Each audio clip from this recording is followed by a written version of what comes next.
Ngayong araw mga kalapatids, tayo ay magpipintura ulit. So day 3 ng pipintura natin. Actually napinturahan ko na yung iba, and then yung iba pinturahan naman ni Madla 3, no? So kami dalawa lang ang pipintura. So ito pakita ko sa inyo yung mga napinturahan na ni Madla 2. Ay Madla 3 pala. Ito siya. Siya si Idol Madla, nakakahanga, may mga hawak, gandang linyada.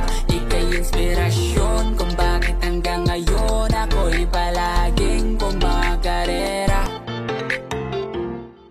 Ito yung isa nating pintor dito mga kalapatids eh. Mabusay ito pintor ko dito na to. Malakas lang magmerienda. So, ito siya. So, pininturahan na niya ng tawag dito primer. Yung isa. Ting, galaw-galawin mo yung isa. Baka tinagwalaw yan. Yun, no? Yung pinto. Yan. Tandaan lang nga pa. So, hindi naman siya expert. Pero pwede na. Kaysa walang magpintura dito. Pagtsagan na natin to. So, ayun, no? Ngayon, lahat yan gagawin niyang kulay gray halos. Medyo rin dark. Kasi may kulay blue pala yung pinaglagay namin kanina. Sinaling ko lang. Pero okay lang pa. Kukulayan naman din natin ng ano yun eh. Ng kulay blue mamaya yan. Or bukas. Pero pag mabilis tumigas, pwede nang patungan ng ano to, ng blue. No? Kasi quick dry naman yan eh. Mamayang hapon siguro. Depende. Pero malamang bukas na yan. Ubusin na niya yung kulay green na yan eh. So paikot ng kulungan yan. So yung mga ibon natin, dito muna sila sa loob ng bahay nila. Ako, aakyat ako dito ngayon para pinturahan yung hagdan. Dito. Yan, ito. Dito tayo aakyat. Di pa tapos yung dito eh. So ito yan, dito yung pipinturahan natin sa taas na yan. Ito, kinapalan ko na kahapon ito. Ayan, wala na sibra-sibra dito ngayon. Ayan na, kumapal na pintura. Dinoble ko na yan. So dito, okay na to. Hindi na natin babalikan. Ayan, makapal na oh. Pati yata tayo na ibon eh. Napinturahan ko. Diba? Pero maganda na kulay niya. Ayan, diba? Blue na blue. Hindi katulad nung nakaraan na manifest yan. Ngayon kumapal dahil doubling pahid na. Ngayon, susunod naman, ito. Pag di natapos si Madla to, ito pala pa yun ang susunod sa kanya. No? Pero kailangan kasi tanggalan muna ng kalawang to eh. Ito. Gamitan muna natin ano to, ng rust remover. Kasi makapal yung kalawang mga kalapatid dyan. No?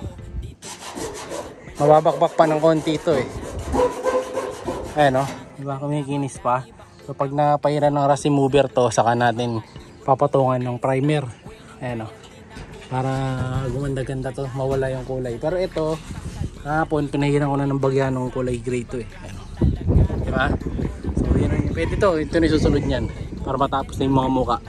Uli na yung loob. No? So ito, rust remover din. Ayan o. Ito napahiran ko ng konting rust remover to, kaya medyo nagganyan ng kulay o. So ayusin pa natin lahat yan. No? So pipix natin yan para gumanda ulit to. And then lastly, pag natapos na, tatanggalin na natin tong landing board natin. Magpapalit na tayo ng landing board.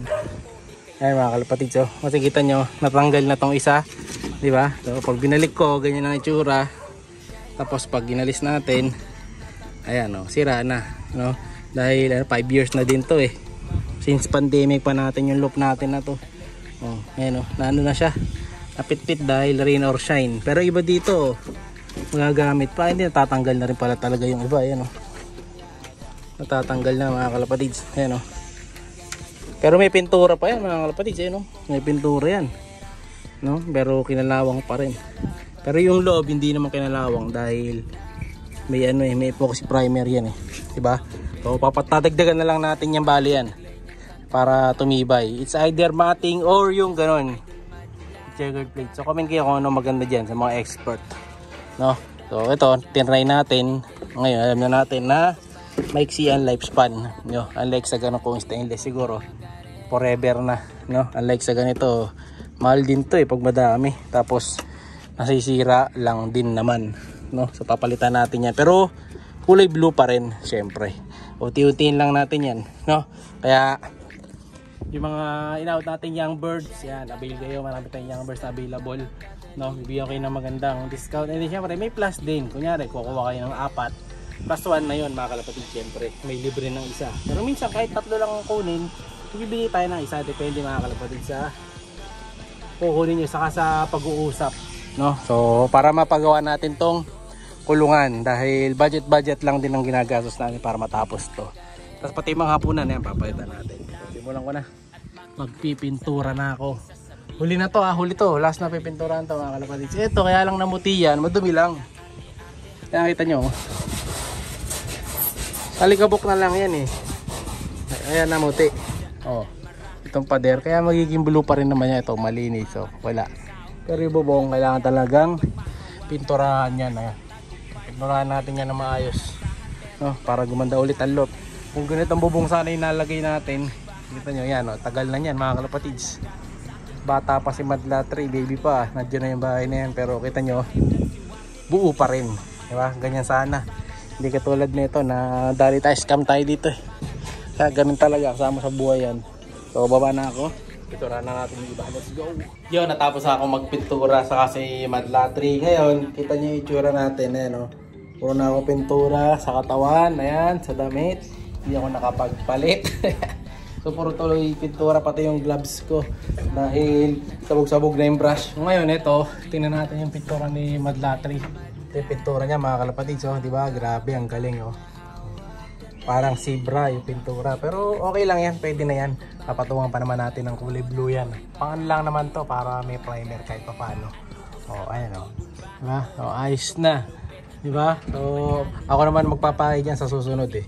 Tapos yung sa hagdan, tapos na rin yung sa hagdan dito sa Gedli. So, sa akin, tapos na ito.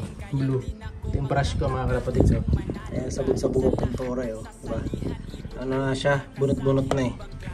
So, sa kabila, dito, okay na. Tapos na dito. Yung staircase blue. Okay na yan. All blue na.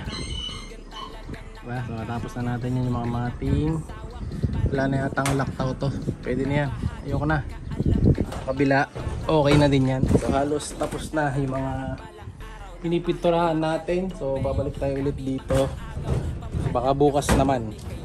Ayan. Papahinga muna tayo kasi alis din tayo mamaya. So, dito, ito tapos na yung first floor. So, yun ang ating day 3 ang pagpipintura. So, yung pagpipintura kasi natin dito, ano lang, pa timing lang. Kunyari, nandito ako, ano tayong gagawin. So, yun, matik yun, magpipintura tayo. Pero pag busy, eh, hindi. Kasi madalas naalis tayo sa bahay. Okay, maganda na. Pati yung kabila doon, pininturahan ko na, ay, may laktaw lang. Ayun, yung pader na yun. Tatapusin na natin bukas yun. Wala lang akong ano eh. Roller, kailangan dito, roller na. So, yun yun. Ayun. May blue na rin doon yung mating. Siyempre, tuloy-tuloy pamigin natin ng give bird, ha? Baka mali nyo, isa naman dito sa dalawang young bird na to, ang bigay natin. Grabe. Ito, dami lang ako ngayon. Puso lang ako, ah. Ayun mga kalapatids, ito. Mga malalaking young bird to, mga kalapatids. Mga Alphonse, Vandenbroek natin yan. Ayan, oh. Diba? Solid mga katawan ng mga magulang yan. So yan, or isa dun sa dalawa na yun ang pamimigay natin. Basta abang-abang lang. At ako'y maghuhugas muna. So update ko kayo sa susunod na pagpipintura natin. At update yung stream loop. Like, share, subscribe. Ingat! Siya'y kalapatistang napakagaling na kinakilala.